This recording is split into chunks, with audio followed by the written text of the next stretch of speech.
We have Piet Viljoen, Executive Chairman at RCM, discussing his top local and offshore holdings. Hi there, Piet, in Cape Town. Hi, David. Right, earlier on we were talking about the markets, and Wayne was saying things are drifting sideways in Europe, in the United States. South Africa, the Aussie, not much happening, a little bit up, a little bit down. No very bad news, no very good news, wait and see. So it's boring for people who want to talk about the markets every day, but that's the way it's sitting. So what's your response when the markets are sort of stable like this?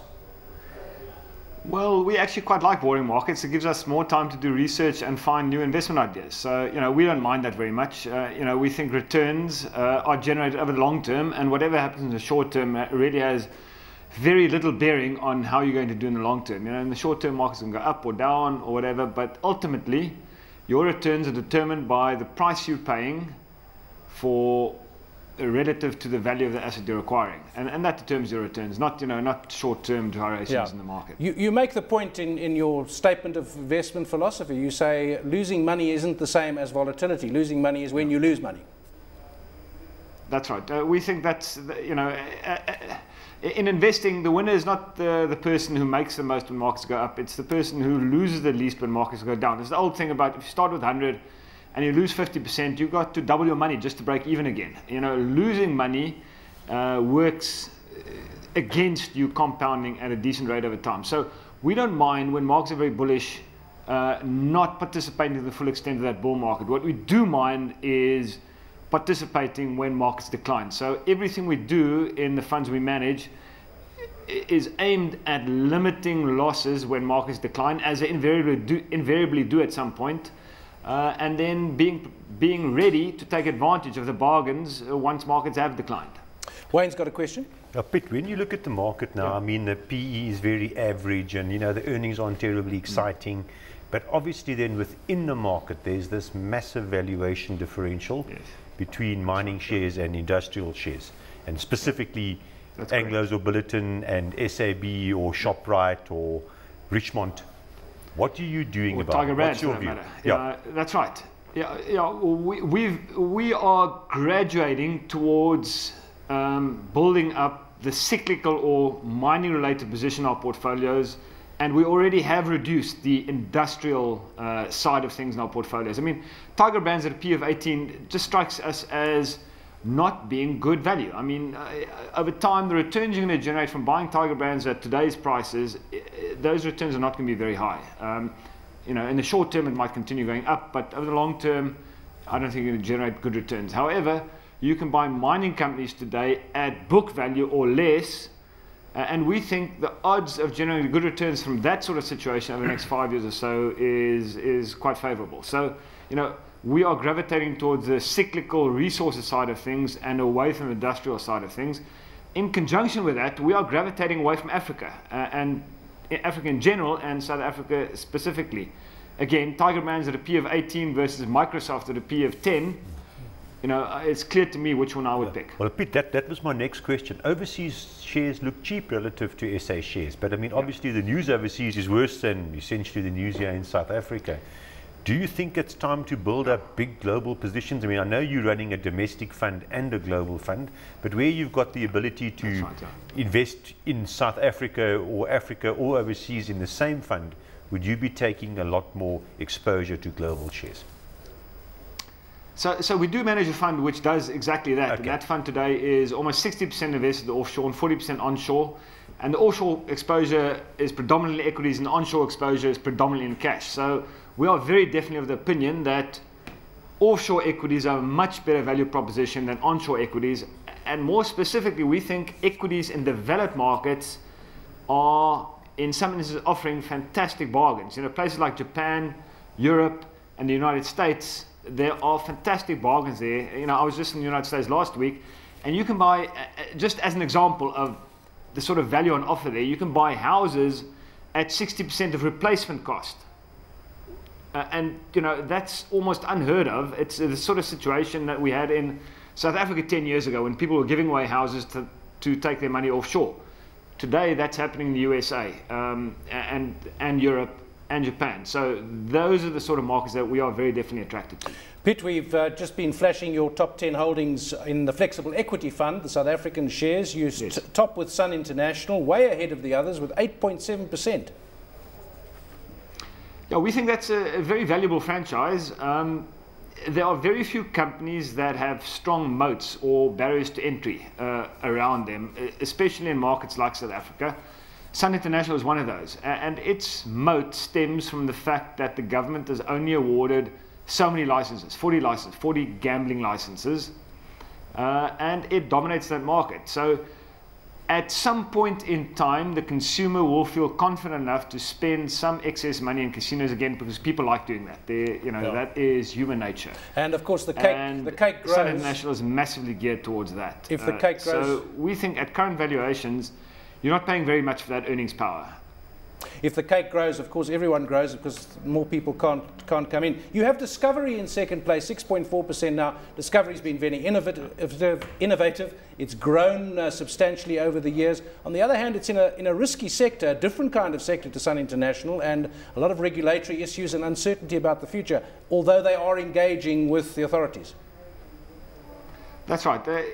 Discovery is sort of, in the South African medical aid market, it's the big gorilla. It dominates the market. It has by far the highest market share.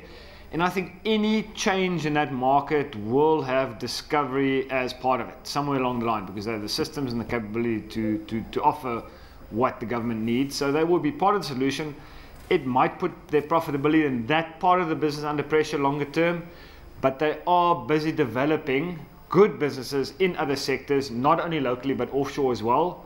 And again, we think the earnings power of the medical aid business is still very strong cash generator, and they are using that cash to fund growth businesses in other markets where we think they have a better and even odds of succeeding.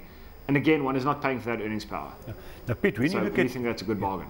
Piet, when you look at Discovery in particular, it's not a share that I wouldn't normally associate with you buying, because, I mean, although the traditional business, if you like to put it that way, is generating cash, the company as a whole is in fact absorbing cash. Do you think that this will turn around in the not too distant future? Yeah.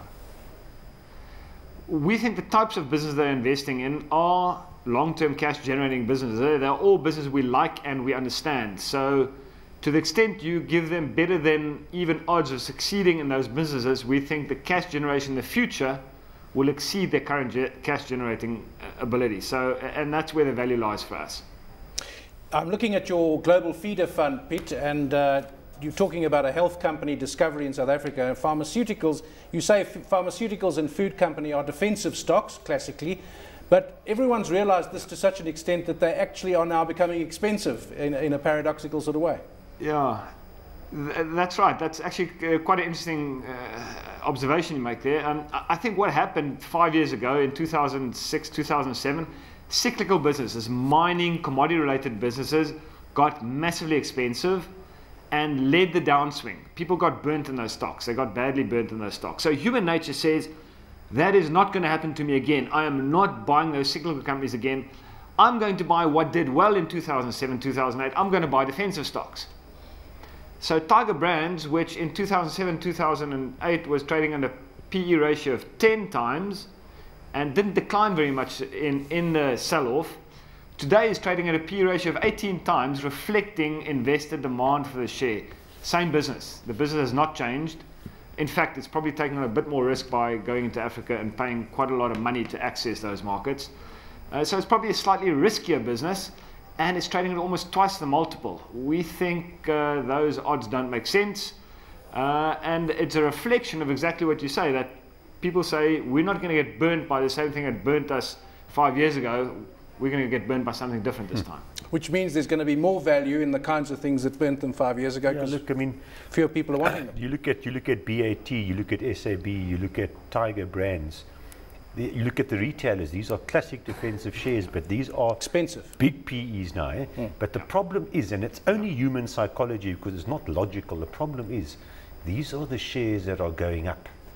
And somehow people think that if I'm not in these shares that are going up, I'm losing out on something. And inevitably they'll buy at the top Buy just before these things plummet. You know, you've got to look at valuations, and you've got to base your investment philosophy and what you do in investments on valuations, even if you look stupid and feel terrible in the shorter term.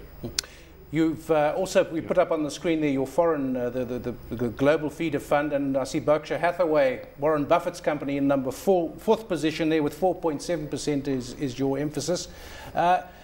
Cancer scare for Warren Buffett over the weekend. To what extent is Berkshire Hathaway Warren Buffett?